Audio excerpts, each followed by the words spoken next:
Hello student, welcome CBSE physics. तो एक interesting problem है। इस तरह की प्रॉब्लम हर साल एक आती ही है। 17th प्रॉब्लम है सेट 5561 की। तो ये नेटवर्क प्रॉब्लम्स या किरचॉफ लॉ तो नहीं लगेगा इस पे, सीरीज पैरेलल बेस्ड प्रॉब्लम है। एक बार देखने में ऐसे लगती है 2 मार्क्स की है तो मुश्किल नहीं होगी। मार्क्स हमें बताते हैं कि प्रॉब्लम में कितना आपको करना है। दूसरी बात मैंने हमेशा बताई है कि प्रॉब्लम इस तरीके से सेटअप की जाती है, कैलकुलेशन आसान। तो कैलकुलेशन आसान होने के कारण हमें पता लग जाता है कि हम सही रास्ते पे चल रहे हैं। तो यहाँ पे ये नेटवर्क दिखाया हुआ है, ए और बी के बीच में इक्विवेलेंट रेजिस्टेंस पूछ रखी है। तो यहाँ पे एक टाइम पे देखने पे हमें पता लगता है कि ये एक व्हीटस्टोन ब्रिज बन रहा है यहाँ पे। और फिर हम देखते हैं कि ये कंडीशन P बटा Q is equal to R by S satisfy हो रही है। कैसे सेटिस्फाई हो रही है? 5/15 भी 1/3 होता है और 10/30 भी 1/3 होता है। तो ये दो पॉइंट, चाहे इनका नाम C और D कह दें, सेम पोटेंशियल पर हो जाते हैं। तो करंट यहां से फ्लो नहीं करता, यानी 5 ओम और 10 ओम का कोई रोल नहीं रह जाता। तो अब ये 5 और 10 ओम जब मैंने हटा दी तो सर्किट हमारा कुछ ऐसा बन गया। अब बहुत सिंपल है, एक 10th क्लास का बच्चा भी इस प्रॉब्लम को कर सकता है। तो आपको ये बात पहले मेंशन करनी है कि P बटा Q equal to R by S है।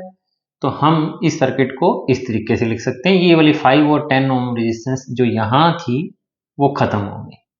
अब क्या है, अब इसका इक्विवेलेंट क्या बन गया? ये 1 ओम तो अभी पड़ी रहेगी, लास्ट में जुड़ेगी। ये 5 और 10 15 ओम सीरीज में है ना, तो ये 15 ओम बन जाएगा इक्विवेलेंट। 25 और 20 45 ओम, लो जी। और 15 और 30 भी क्या हो गया? 45 ओम। तो ये हमारा पॉइंट बी था।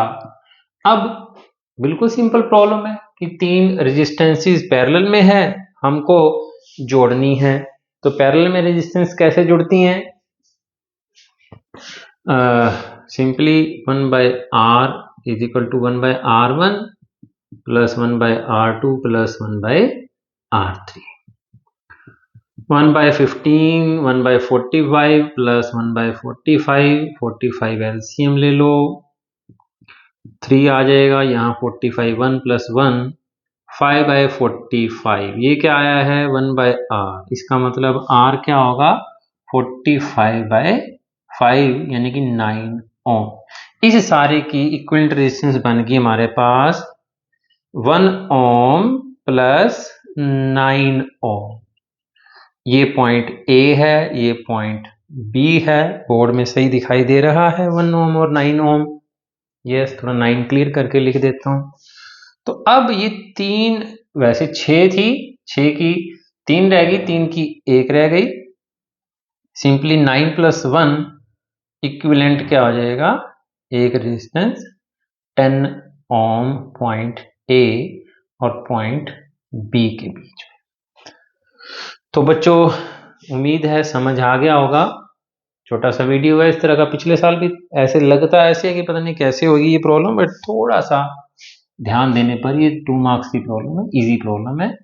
पहले इस 5 और 10 को छोड़ा, उसके बाद सीरीज पैरेलल है, कुछ भी नहीं है, बिल्कुल सिंपल प्रॉब्लम है। बच्चों, चैनल सब्सक्राइब कर लें, सीबीएसई फिजिक्स।